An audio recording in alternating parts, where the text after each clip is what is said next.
Are on page 181, problem number 2, and we're asked to generate an equivalent fraction to 7/8. So we're looking for an equivalent fraction to 7/8, but using an operation that was found in exercise number 1. Now in exercise number 1, we were doing something similar to what we did yesterday in regards to using counters. So basically, if I have 7/8, so let's just create that. 1, 2, 3, 4, 5, 6, 7, and 8. Actually, an 8. So there's 7 out of 8. And if I wanted to create an equivalent fraction to that, basically I'm creating another group. So let's say if I create another group here,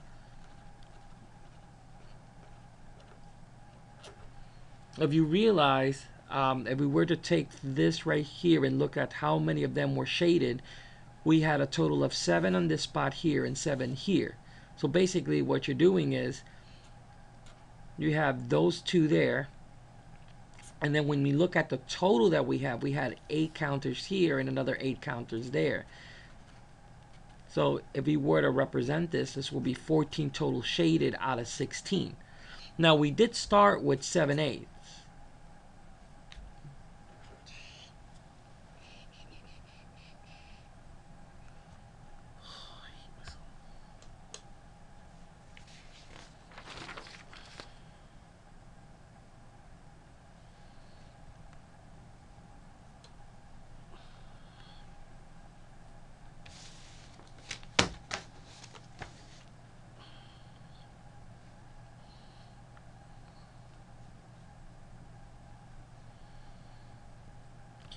We are currently working on page 181, problem number 2.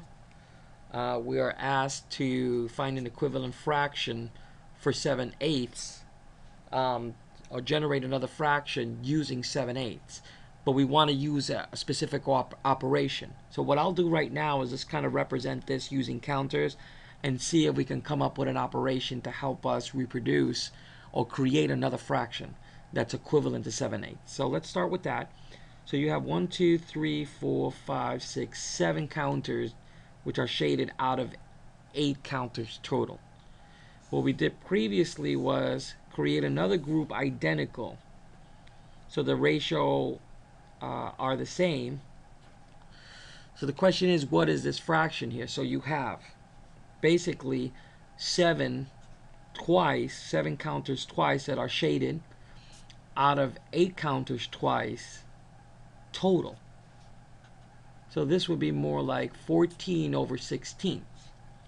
So according to this, to this procedure we use to create equivalent ratios or fractions, 7/8 must be equal to 14/16.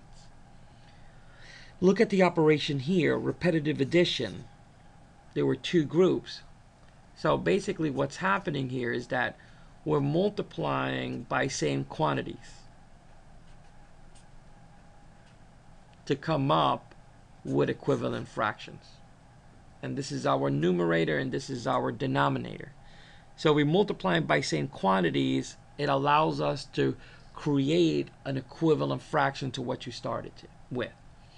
So extending this idea, as long as I use same quantities, I will end up with equivalent fractions. So 21 over 24 should be the same as 7/8.